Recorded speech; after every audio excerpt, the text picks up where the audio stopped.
Am I audible?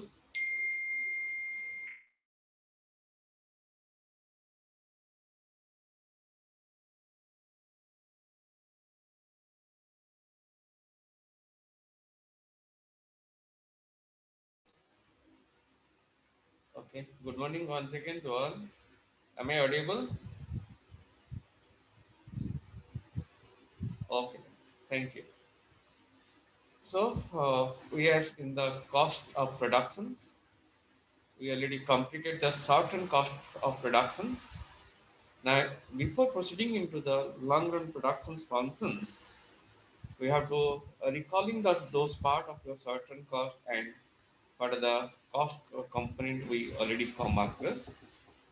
Like we covered the term what is called as the uh, types of cost are there, like explicit cost, implicit cost, like economic cost, like a private cost, public, and then social cost, like that. Then in short run, we know the certain productions is to be categorized, is to be consist of some sort of fixed factor and some are to be variable factor. Expenses occur on fixed factor is known as fixed cost, and that on variable factor is known as the variable cost. And when we divide the output, we are able to finding out the per unit cost of the productions. That is called the average cost, average fixed cost, and average variable cost. And what are the shape of it also we know. And then lastly, we cover the term what is called the marginal cost. Marginal cost means addition made to the total cost by producing one more extra unit of output. Or in the other way, it is nothing but the difference between two successive total cost to be known as the marginal cost. Okay. Now, considering those sort of things, we start trying to the sharing my slide. Then we have to move further ahead. Okay, so we are to be here. Let's slightly back to it. And this is the process to calculating the average cost is there, right? How to calculating the average cost means total cost divided by number of output produced. Then that means these things. Average cost means total cost divided by output. And average cost is the sum of your average fixed as well as your average variable cost. That we also discussed in the last class. Now, what is the shape of average cost? The shape of average cost used to be like this. It will be U type of steps. First fall, then it increases because total increases initially at a at an increasing rate. Therefore, the cost is to be fall. After a point, it to be increases. So it is more or less a U type of steps. Average cost is to be more or less a U type of step. And what is the relation among these three? I mean, the four curves are there: average cost, average fixed, average variable cost. The curve to be like this. Average cost curve is this. Average variable cost just lies below it, but both are U type of shape. And this is the shape of your average fixed cost. It is the rectangular hyperbola. And while you tracing the marginal cost, if while you trace the marginal cost must be passes through the minimum point of your average variable cost as well as the minimum point of your average cost curve, right? And the marginal cost will be look like this type of set. First pass, then it is increases, right? So this is the shape of your marginal cost. But we have to study the most important relationship between average cost and the marginal cost. What are that? The latter we have to study today.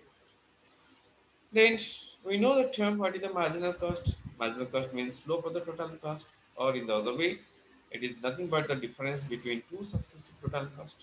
Let's me trace that one. This is the way to calculating the term marginal cost. Addition made to the total cost by producing one more extra or additional unit of output. It is nothing but the derivative of total cost with respect to your output. Or in the other way, it is the difference between two successive total costs is known as your marginal cost. Now, what is the step of it? The step in the sense, marginal cost means the addition. First, how much it will added. Initially, it will let's say forget that is called the first it will blank.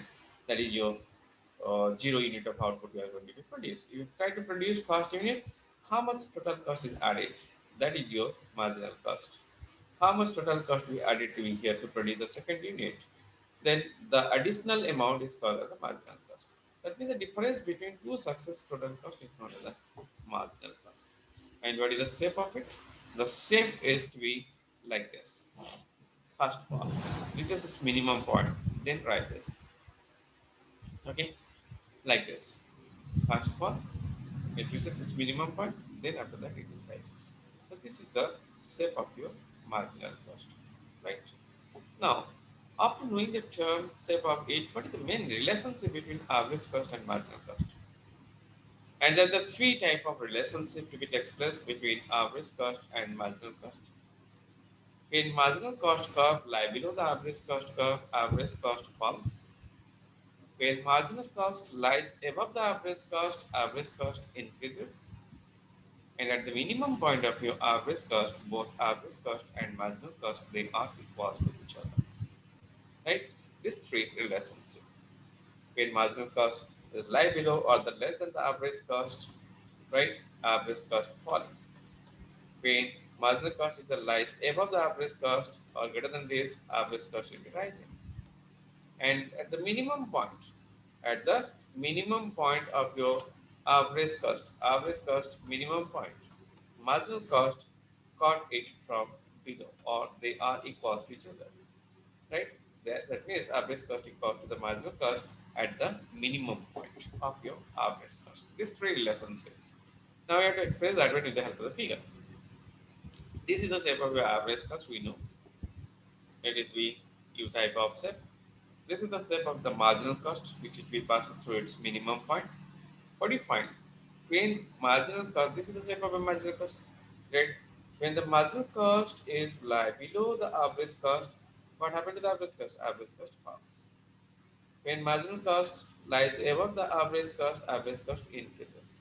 And the minimum point, they are equal to each other, right? That is the basic relationship. This is the minimum point where they are equal to each other. Prior to that, marginal cost less than average cost, and that suggests the average cost falling. And when we take into account the right side of the minimum point of the average cost, marginal cost is lies above the average cost. That reflects average cost must have to be rising. And at the minimum point, they are equal to each other. Right? This is the three most important relationship between average cost and marginal cost. Now, after that, we can take into account the question arises why the average cost got into the U type option. Actually, you know that average cost is the addition of, if you take into account the average cost is the addition of your average fixed and average variable cost. Okay, why average fixed and average variable cost? Because total cost is the addition of your total fixed cost and total variable cost. If you divide both sides by the number of output produced, we can find average cost or the average total cost is the same thing as addition of your average fixed and average variable cost. We know average cost first fall, average fixed cost also will fall. Both average variable cost falls, average fixed cost will fall initially. Therefore, average cost falls. And after a point, we find average fixed cost falls and average variable cost rises. But fall in average fixed is greater than rise in average variable cost. Therefore, further average cost falls. And after that, average fixed cost falls, but the average variable cost increases. But the fall in average fixed cost is less than that of the rise in average variable cost. That means average variable cost rises faster rate as compared to the fall in average fixed cost. Therefore, the average cost curve increases. So average cost first fall reaches its minimum point, then it is increases. Right? So that is the reason behind it, the why the average cost curve is usually used. Now, another thing is that in this, if you go back to the certain productions functions, initially total product is to be increases, total product increases at the increasing rate, and therefore average cost falls. And thereafter, total product increases at a diminishing rate. Therefore, average cost to be false. that average cost rises because increasing returns means diminishing cost. Diminishing returns means increasing cost. So the cost decreases because of the increasing return. Cost decreases because of the increasing returns to the variable factor, and cost increases because of the diminishing returns. Due to the economies of scale, cost of production falls. Due to the diseconomy of scale, cost of production rises. Now, average fixed cost falls because both average fixed as well as the average variable will be fall. Okay, so due to that, average cost to be pulled down by the average fixed cost. We know both have to be fall. That means average variable to fall, average fixed fall. What happened to the average cost? Definitely average cost to be fall, right? Then what do you find after that? Average fixed cost falls, but greater proportion than the rise in average variable cost. For that reason, up to this segment, we find average cost definitely falls. After that, what happened? Now, average cost rises, but why it is rises? It is so because the fall in average fixed cost is less than proportional to rise in average variable cost. That means average variable cost. That means average variable cost pulls total average cost curve or the average total cost to upward direction. Due to that, it will be U type of cell. So this is the basic idea why the average cost curve or the average total cost curve in short run, it will take into account a English alphabet U. It is resemble with the English alphabet U. Right now, if you take the productivity case, for the productivity case, we can take the another figure with that. Let's see here. As you know, in the productions, if you take into account the production aspect in the bottom part of the productions figure, we know total product. If we trace this one, it will be here. That means the total product increases at the increasing rate. After that, it increases at diminishing rate. This is maximum. Then for this is the total product, right? And we know bottom part of it. So there is a average product and the marginal product. To the maximum of this, right? That is a good situation, and this is the conversion point. Conversion point means the slope. That means corresponding to that slope, marginal cost is to be, sorry, the marginal product to be rises and reaches its maximum point. Thereafter, it will be fall. Okay, it will fall when it will be zero. Marginal product becomes zero when total to be the maximum. This is the marginal product, right? Now, what about the average product? Average product continuously rises.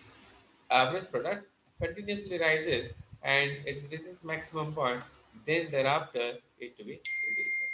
This is the average product, right? That point, that sort of things to be explained to be here, right?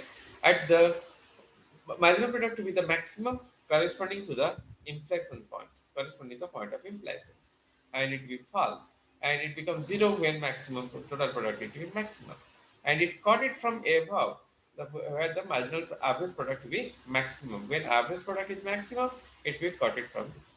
That means exactly the same. Just take the mirror image of it. Okay, take the mirror image of it. That the average product is nothing but the average cost, and then if you take into account, just a minute, just a minute, I have to talk. Hello, हाँ हाँ नमस्कार.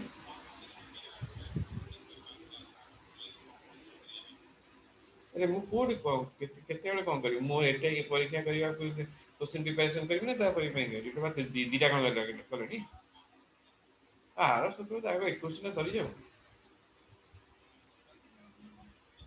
ମୁଁ ଆଗ ଏଇଟା ସରିକି ଦେଇଦିଏ ତାପରେ ଦେବି ହେଲେ ଏଇଟା ନ ସରିଲା ପରେ ମୁଁ କେମିତି କଣ କରିବି ଟାଇମ ତ ଦରକାର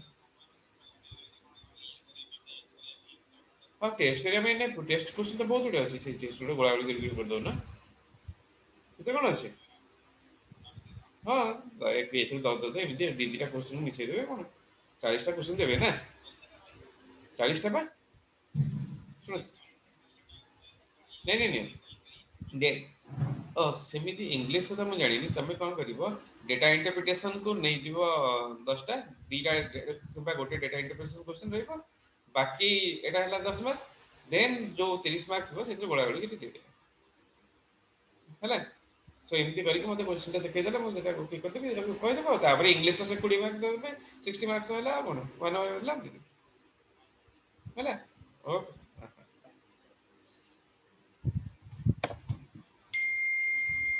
Okay, so for just average, this is called the marginal cost. This actually it is wrongly written. It is called the average cost, right? It is called the average cost. It's written as the wrongly the average variable cost. So average cost is to be the mirror image of the average product, and marginal cost is the mirror image of your marginal product, just opposite of it. ठीक है? So that means up to this segment we know the existence of increasing returns. Law of increasing returns. As there is increasing returns, that means up to that the existence of the diminishing cost. Average cost must be diminishes. Then after that, what you find after this particular point, that is the law of diminishing return occur. Law of diminishing return. If there is a law of diminishing return, then that means there existence of an increasing cost. Cost must be increases. Here is the cost falls, thereafter the cost increases, and this is the minimum point of it. And for that reason also we average cost curve to be U type of cell. Okay, so due to the increasing returns, average cost is falls. Due to the diminishing returns, average cost increases. So for that purpose, while you explain the why the certain average cost curve you say, you can consider this particular explanations as well as this explanation. The both the terms to be considered, and it to be treated as a long questions. Sometimes it will ask you, explain why the certain average cost curve to be U type of shape, or why it is always resemble with the English alphabet U. You can explain both the term, okay, with the help of the figure and table. Now, after that, we have to move to the long run. So this is all about the short-run cost functions. Move to the long run cost. And in long run, if you back to the production functions, in long run, what you find that the output is the functions of your labor and capital, right? So it is in case of the long run, we know all the input factors are variable. All the input factors are the variable.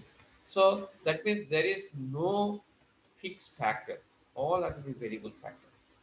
So that means if you back to the short run, what do you find in case of your short run?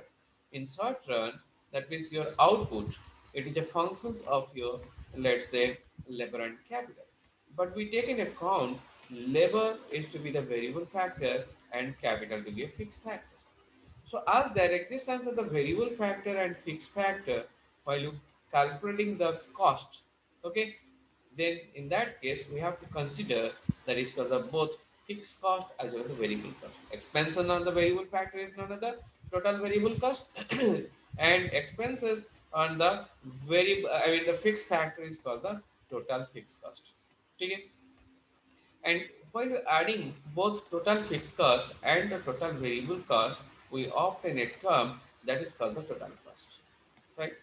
But what happened to the long run? In the long run, total cost is the same thing as the total variable cost because there is no such fixed cost are there.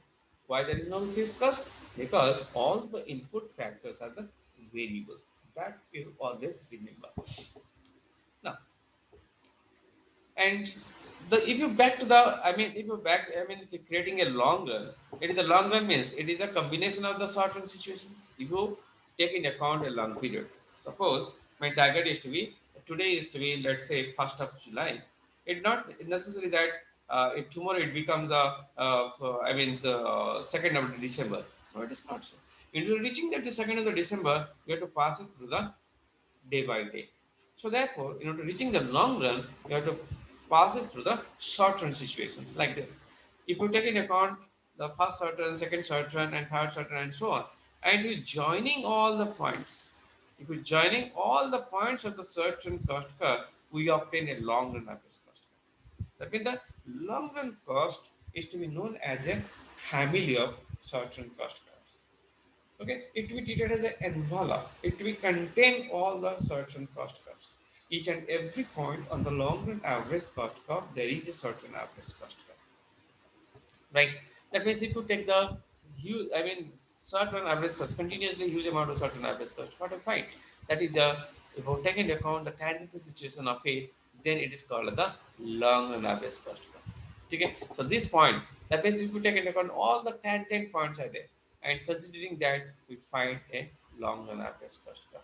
Therefore, the long run average cost curve is to be known as the envelope curves, or it is to be more flatter and less pronounced than the certain average cost curve. Certain average cost curve is to be the steep one, right? That the steeper curves are there, and it is a flatter curve. Okay, and it is a certain average cost curve is the less pronounced. It is the more pronounced curve are there. Okay, and it contains the certain average cost curve. It will take as the envelope curve, right? It is called the planning curve. The long run average cost curve also be known as the planning curve, because the producer plan how to expand its output, either by increasing the machineries or by increasing the number of workers to be their staffs, multiple shift of the working, or the increasing the quality labor or the quality raw material and so on. So that means it is a planning curve.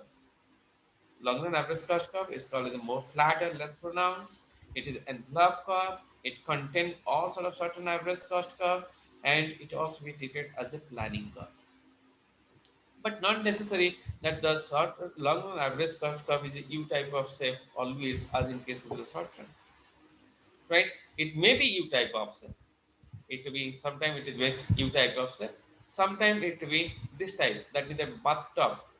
If you take a look at the bathtub, first it will fall, then it will be the constant, then it will increases. If you back to the previous figure, what do you find? It will be U type offset. It is a perfectly U type offset. It is a perfectly U type offset.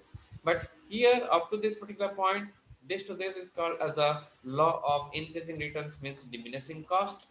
Okay, increasing return to express, therefore the diminishing cost, and return to scale. Remember, we are in the long run, right? Due to the increasing returns, there is a diminishing cost, or economies are to be more than the diseconomies. And at this situation, there existence of the in law of diminishing return, and the law of diminishing returns means increasing cost. If there is a diminishing return, cost must be increases. It will increases. Why it is increases? Because diseconomies are more than the increasing. I mean the increasing economy, or the diseconomies are to be more than the economies factor. But what about at the minimum point? They are neutral to each other. This is the U type of set. The long run average cost curve is to be resembled with the U. But it is not always. It may be look like this at the bathtub. Up to this, what you find, it is called the increasing returns. Up to this is called the constant return to scale. This is called the increasing return to scale, constant return to scale, diminishing return to scale. And increasing return to scale means diminishing cost. And it is called the diminishing return to scale means increasing cost. And this is called the constant return to scale means constant cost premise, right? Constant production to be there, constant returns are there. Okay, here the economies are more than the diseconomies. At this situation, they are neutral to each other. Economies and diseconomies both are the neutral to each other. After that, diseconomies are the more than the economies factor. Therefore, the cost of production to be increases. Right? So, this is the concept of your long run total cost curve. Now, if you take the long run total cost curve like this, while you take the again, if a U type of shape, always certain average cost of U. But considering all these things in the real world, what you find, the fact is that that comes in the mini side, that each of them to the own the certain average cost curve. Okay, certain average cost curve. This is the all the certain average curve with the family of certain average cost curve.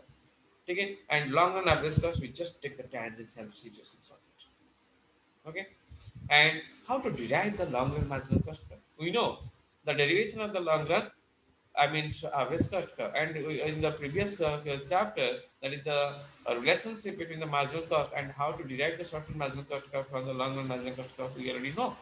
But how it obtained in case of the long run? In the long run, it to be obtained like this. It to be completely depending upon the short-run marginal cost curve. Long run marginal cost curve is to be completely depend upon the short-run marginal cost curve. Now, I will try to deriving it. We take both on the horizontal axis the output, and on the vertical axis the cost of productions. Okay. Now we take into account the long run average cost curve. This is the long run average cost curve. Okay. And it will first fall, then reaches minimum point, then rises. Now we have to draw the short run average cost curve. Corresponding on it, we have to draw the short run average cost curve, which will be tangent to it. Let's say for our convenient, I take into account three certain average cost curve. Certain average cost curve first fall, its minimum point to be here. Its minimum point to be here, but it turns tangent to the falling segment. because of the diminishing cost. And at this point, it we tangent the minimum point. Both short run average cost curve minimum point, long run average cost minimum point, both are same. And here, that is the certain average cost minimum point to be here, but it tangent the rising segment of it because of the increasing cost condition. Right? So first draw the long run average cost curve. After that, you have to trace the certain average cost curve. If you take into account the falling segment, it tangent the falling part of it, and the optimum point, it tangent the optimum point of it, and in the rising segment, it tangent the rising segment of the certain average cost curve. Now, we have to draw the corresponding marginal cost curve. I mean, we know that the marginal cost first of all, this is minimum point. It got the minimum point of the average cost curve, then increases. Everywhere it is so. We have to draw the corresponding marginal cost curve, right? It will passes through the minimum point of. Now, after that, our target is what? The derivation of the marginal cost of the long run. Now, from the point of the tangency, here is the point of the tangency between certain average cost curve and long run average cost curve. This is the point of the tangency between a certain marginal average cost curve and long run average cost curve. And this is the point of the tangency also between certain average cost curve and long run average cost. We have to draw the perpendicular to the output axis from this particular point. I drop the perpendicular. While you drop the perpendicular, now mark where it touches the marginal cost. When you drop the perpendicular, it touches the marginal cost at this particular point, certain marginal cost. When you drop it, again it will be tangent, I mean touches at the same point, but when you drop it, it does not touches here. Therefore, you have to extend it. It touches the certain marginal cost curve at this particular point. Now we have to join this particular point. Let's say we are assuming it is the point A, this is the point B, and this is the point C. By joining all these 3 points with a smooth hand, we can trace the long run marginal cost curve. Now it is clear how we are going to be trace the long run marginal cost curve. And the relationship also will remain the same. Okay, we have to once again back it. First of all, trace the long run average cost curve. Then draw the corresponding certain average cost curve. After that, you have to draw the margin cost curve. Drop the perpendicular from the point of the tangency.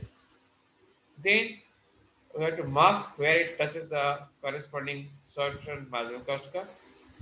Now, join all these points, we find the long run marginal cost curve. And the relationship also will remain the same.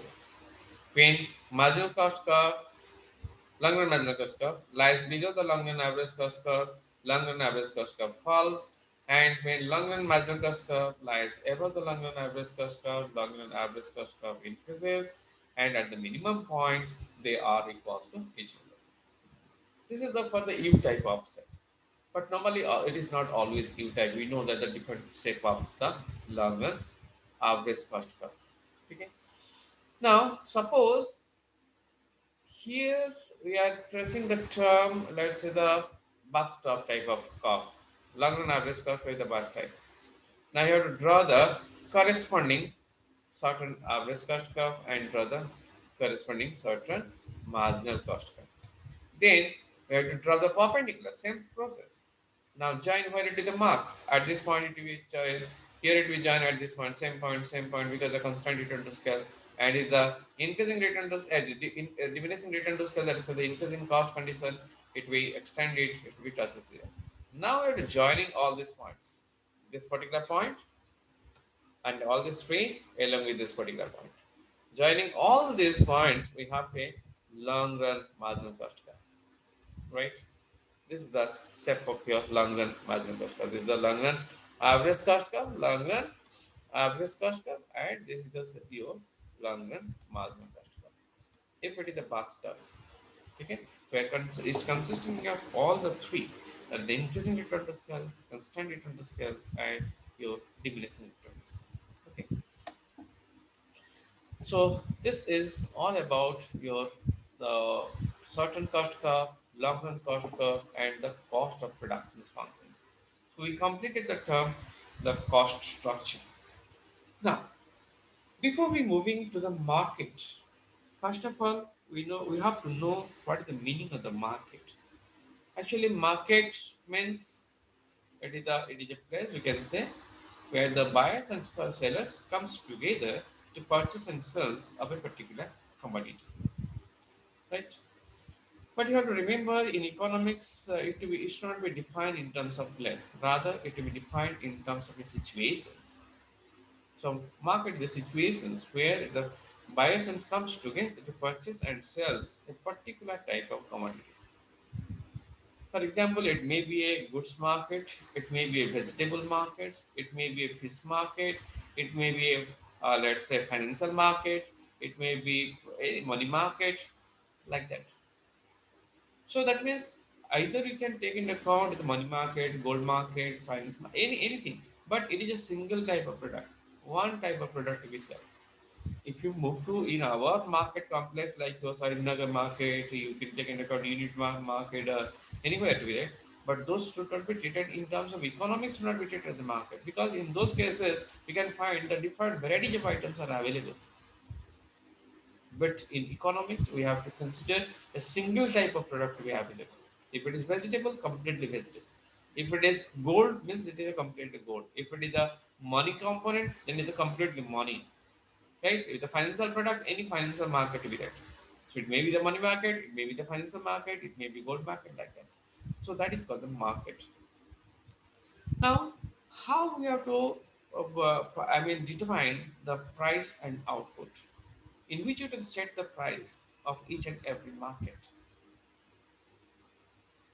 Obviously, we know from the master's point of view when the demand and supply to be cost each other. But in case of a market price determination, we have to take into account both the cost of production, that means the supply side, as well as the demand side. Supply side means the producer's point of view, and producer's point of view means production. Production means we have to consider the cost. So the cost of the production we have to consider. Similarly, if you take into account the demand means the consumer side. So consumer side means we have to take into account the demand curves. And the demand it we extracted by the different type of demands are there. The demand depending upon the different type of markets are there. For each market, demand is not same. For the different market, the demand will be the different. So how the price and output to be determined, in which way the price is to be set in the different type of market structure, we have to move into that particular chapter right now. That is, we started the first topic that is for the price output determination in case of your perfect computations. We have to move to that one. So I will change my slide to be here. Just a minute. I'm not stopping the share. I will be start another slide to be there. Just a minute.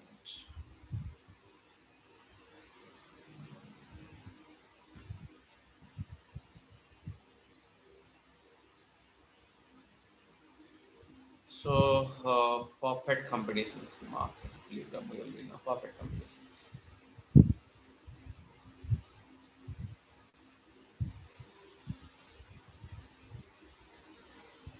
Perfect combinations. Cost of production you have to ignore the cost.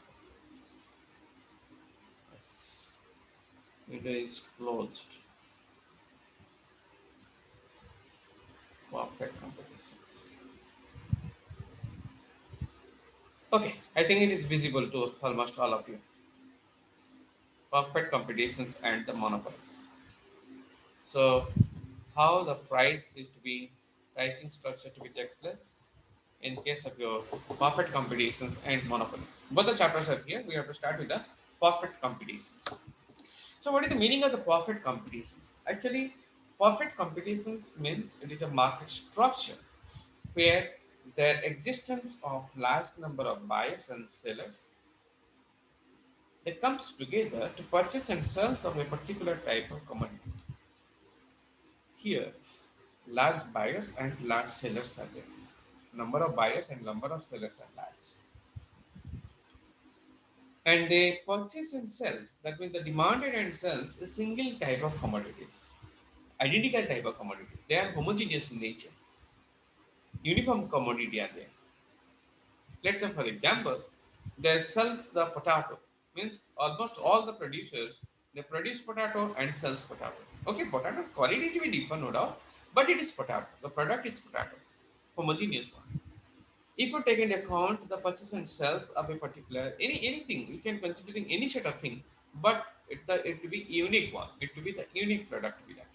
If it is rice, it will be rice. If it is sugarcane, if it is sugarcane. And the only examples you can cite it in case of your perfect competition of the vegetable market, because a perfect competition it will be treated as a myth. In reality, we don't find a perfect competitive one. But in economics, we take into account certain assumptions, and we can cite the term the vegetables component to be considering here as the homogeneous product, and all the product are to be homogeneous and identical in nature. And the next most important concept, the free entry and exit. Here there is no protection, no barrier to enter and exit. If you take into account, let's say the monopoly. Monopoly means a single producer. Here there is a strong protection enter in the industry. No one can enter into the industry. Let's say, for example, if people not start purchasing the railway track, I mean the railway, short railway or the long railway to be that, and then you have to creating a different type of track, and the journeying from the home to the market and so on. No, it cannot possible. So the monopoly business undertaken by the government itself. Similarly, you can't print the notes are there. Is the note printing of the note is the only the monopoly power of our country's Reserve Bank of India, that is called the central bank of our country. Okay, that is called the Reserve Bank of India.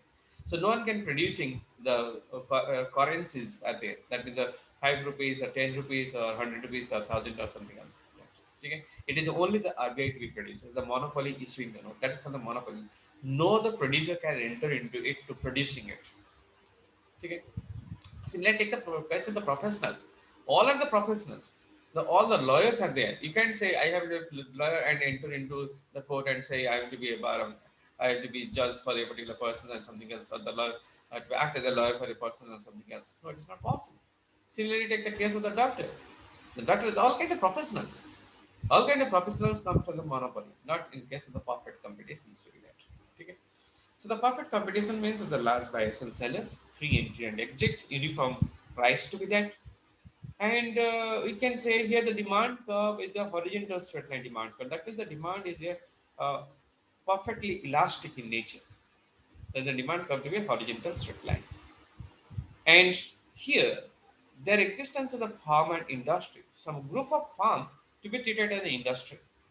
And always the perfect competitive producer in short run, he may earn supernormal profit, losses, or there may be a shutdown point.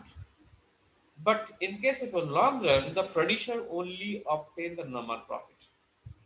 So what are those sort of things in which you have to express? We have to explain one by one of it. So the definitions and objective of farm in case of your perfect competitions. Here, the farm's point of view means we have to study the term farm and industry, because the group of farm to be treated as the industry. So what is a farm? A farm is an institutions that buys, and that means the buys means either you have to hire the factor of the production or purchase the input factors are there, right? It purchases the or the hire the factor of the productions and organizing them to produce instance of the goods and services. Because we have to consider in the both the terms, the goods as well as the services. We have to consider the both the terms. It is not only the goods to be produced, rather the services also be considered. A farm in an independent unit, the producing the goods and services themselves. But the objective, obviously, the objective of a consumer is to the maximize the satisfaction, and the objective of a producer is to the maximization of the profit or minimization of the losses. So the main objective of the goal of a producer of the farm is to the maximization profit or minimization of the cost. That you always remember. Now, to reaching the farm's equilibrium, that the different approaches are there. There are the two type of approach. One is called the marginal cost and marginal revenue approach, right? Another bit is called as the total cost and total revenue approach. The two bit are there. Total cost and total revenue approach are there. So you have to segregate those things because we know the total cost and we know the concept of the revenue. Okay, prior to that, considering the term revenue, what is the meaning of the revenue? Revenue means the sales receipt of a product. The sales receipt of a product is called as the revenue. Okay, so here the total amount of sales is for the total revenue. Individual price per unit is called the average revenue. And marginal revenue means addition to made to the total revenue by selling one more extra unit of output. If you sell one more extra unit, how much you earn? That's called the marginal revenue. Like in case of a marginal product and marginal cost and marginal utility are there. Now, total cost and total revenue approach. Simply it's called the TRTC approach. And second one is called the marginal revenue marginal cost approach, or it's called the MR and MC approach. Let's start with the TRTC approach. So TRTC approach means here we take the total cost curve. As you know, the total cost first increases and diminishing rate, then it will this type it is increase and diminishing rate, then increases and increasing rate because of the increasing returns and diminishing returns. It will take this type of option. And the total revenue is to be a or that is the upward sloping curve that makes a 45-degree angle to the base axis. Right? It will vary along with the quantity. If the quantity number of cells to be increases, total revenue also be increases.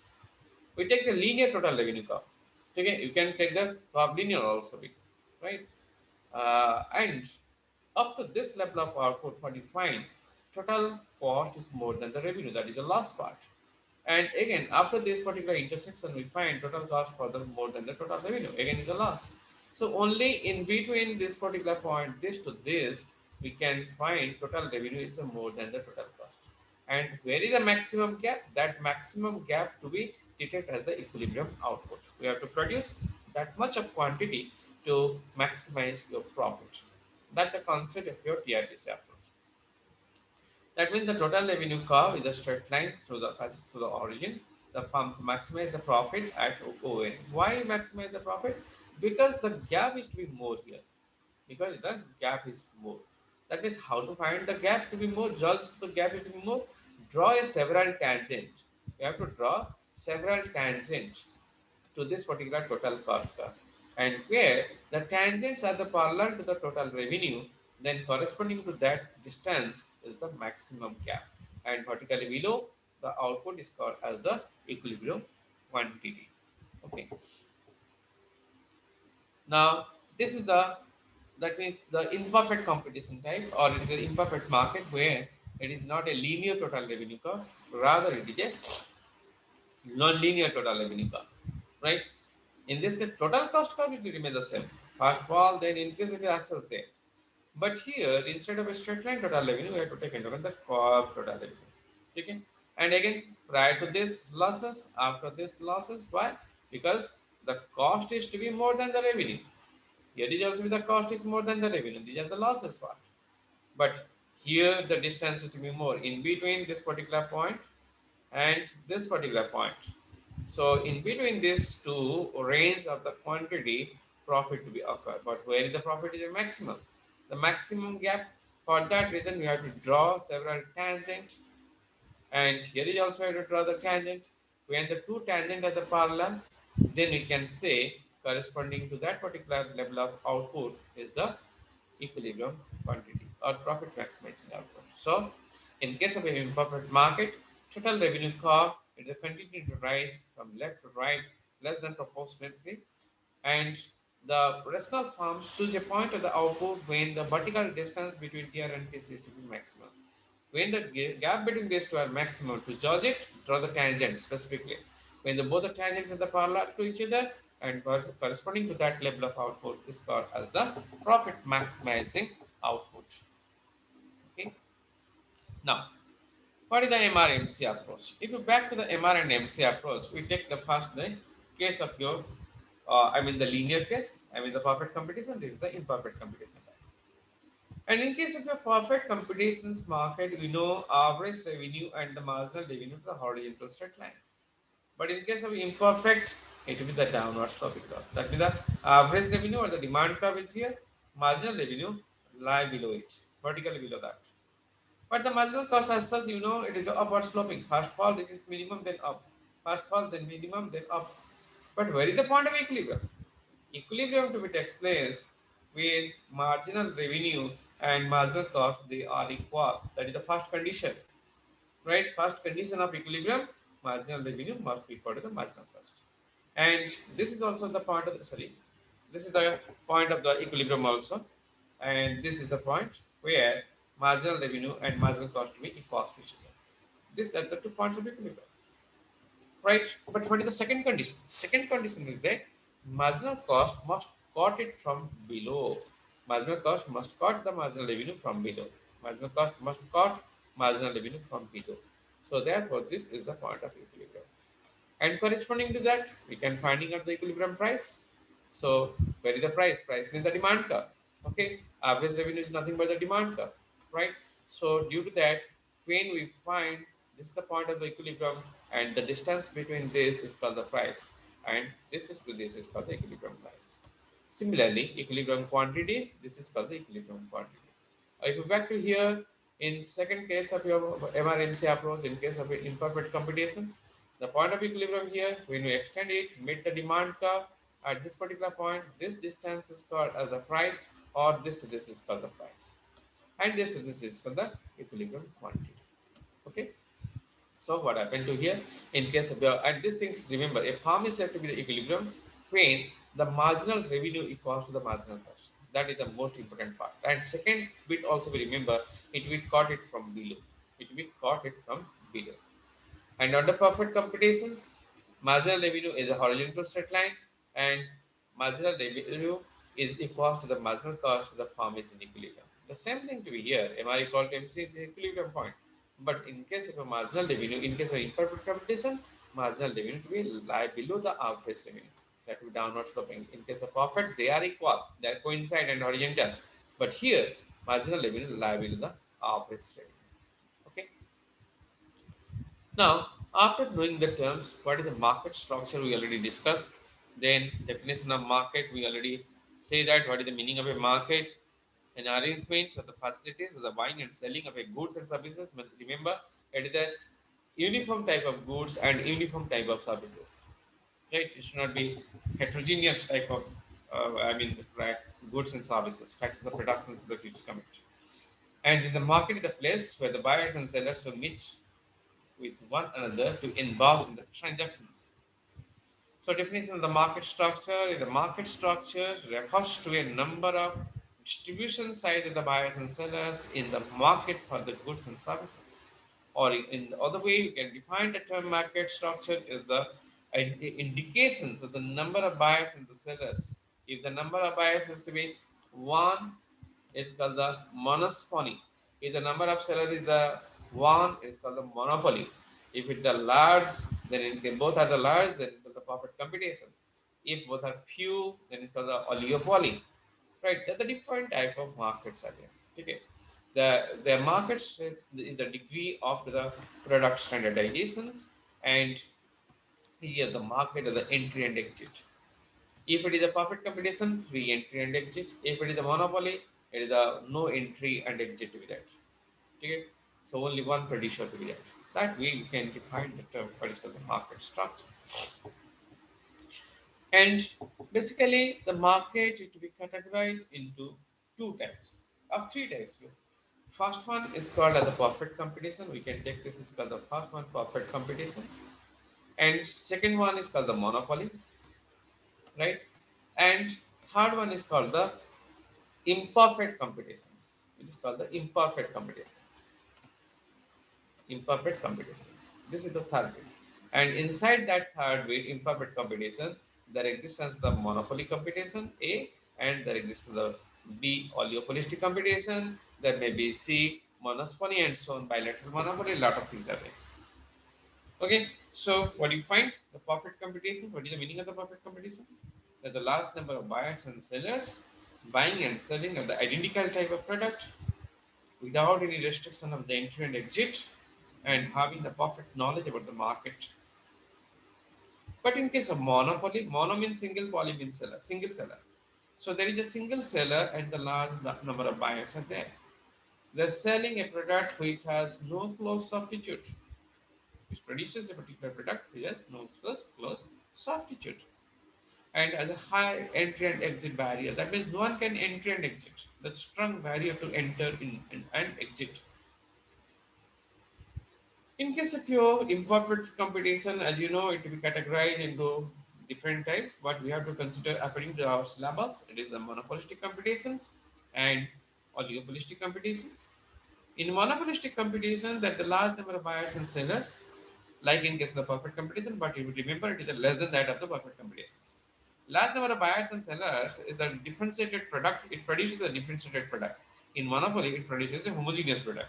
Sorry, in case of perfect competition, it produces a homogeneous product. But here, in case of the monopolistic competition, it produces a heterogeneous type of product, differentiated product. Due to the branding and labeling, there are no barrier and entry and exit. Like in perfect competition, here is also the free entry and exit. But what about the oligopoly? And here is that the few farms inside the industry. In the producer are only two, then it's called the duopoly. If there is a producer, the only two, it is called the duopoly. Right? If it is the few, it is called the oligopoly. Right? And the large number of buyers are there. Product can be either identical or the differentiated. Actually, here, in case of your oligopoly, it produces a homogeneous product, like in case of the perfect competition. But product are differentiated in nature. That means that we can cite it the term the production of iron. It may be iron to be other steel to be produced by the Tata. It may be produced by the any other branded product are there. Take another example. It may be the petroleum gas.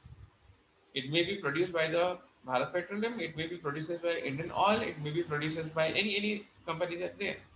But it will remain the same.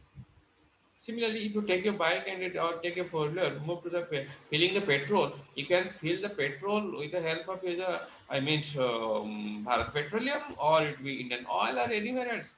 But what do you fill? It is petrol you have to fill or the diesel you are going to be filled. So they are identical. They are homogeneous, right? They are homogeneous, but the producer are to be differ. Okay. Similarly, take the example of your mineral water or the packaged water. It may be produced by inside the bottle. It is the packaged water. It may be produced by the distillery. It may be produced by the let's say well or the aquafina or something else.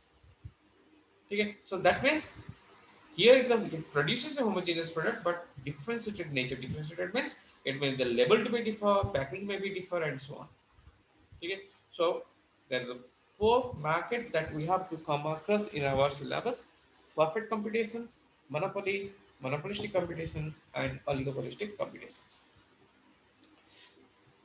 Now, if you compare the all these four market, then what are the main differences are there? Taking into account, let's say the first component we have to discuss the number of firms. In perfect competition, there is a large number of farms are there, large number of producers. Monopolist also be large, but this large if you take it, this is the L1, if it is this is the L2. But remember L2, okay, L2 is to be less than L1. It will be less than L1. That means the number of producers are large, no doubt, in case of your perfect and monopolistic competition. But the monopolistic competition's producers will be less than that of the perfect competition. If the producers are a few, then it's called the oligopoly. If it is the one, it's called the monopoly. Then come to the second bit, second type of differences. It is called the product.